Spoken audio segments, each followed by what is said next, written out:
Tuesday, 28th of January. Good morning. I wanted to give a bit of a crypto story, blockchain story, value exchange story, distribution story, long distance care package airdrop story.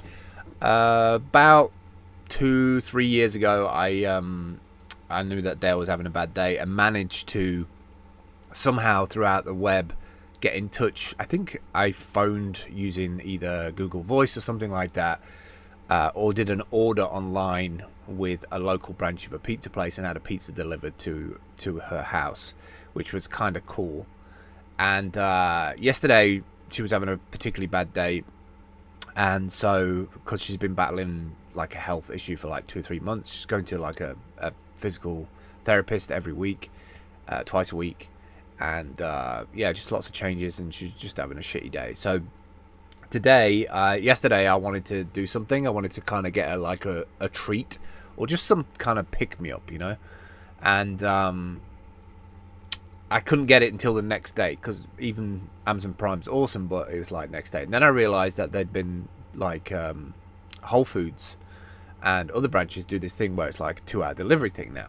So I think I saw something in Twitter about a week ago where people were talking about, look, we need to have applications on blockchain, or blockchain's going to die. Like, we need it to have real world stuff that like people can see. And I think the biggest problem that we have is storytelling. Instead of bashing each other, or like bashing one crypto over another one, this one's better than that one, or seeing the same problem we had with startup culture, which is, oh, my app is a version of, it's like a Airbnb versus something else, like the battle of who can spin up a front end connected to as many APIs as possible.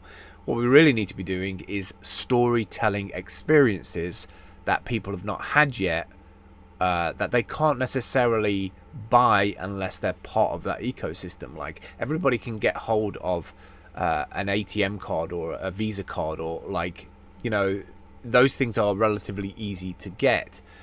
We've got to look at blockchain as experiential, right? Like, they provide you with an experience. The majority of people don't care how banks store the money, where the security, all of that stuff. They don't care about it. So we're trying to get people to care about blockchain technology being better than the other stuff.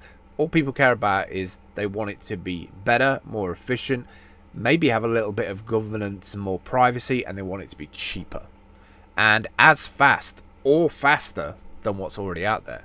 That's the only way people are going to switch, and they're not going to go around going blockchain. They're just going to be like, I'm going to use the best, more efficient thing that's out there on the market. So I think we need to do more storytelling for emotional transaction stories that happen between us as human beings. That way people get involved with that stuff because they want to duplicate that stuff. They want to do that for their partners. They want to do that for their friends and family.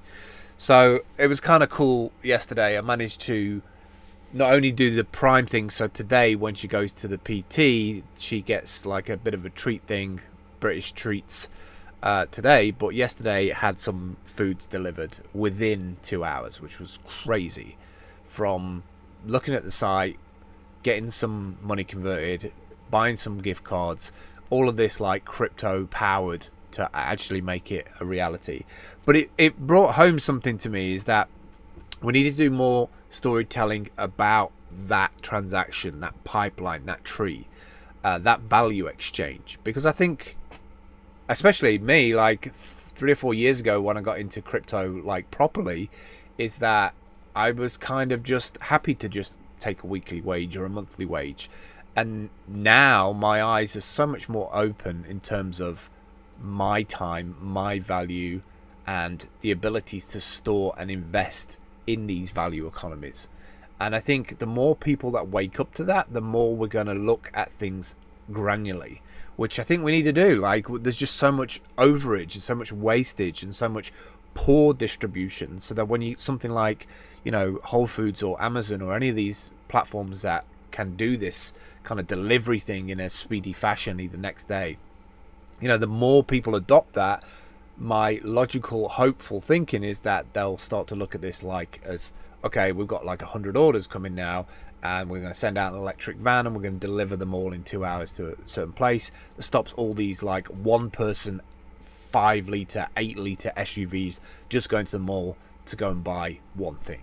You know, I just logically, it just makes more sense for us to, like, as a species, to evolve towards that kind of vision.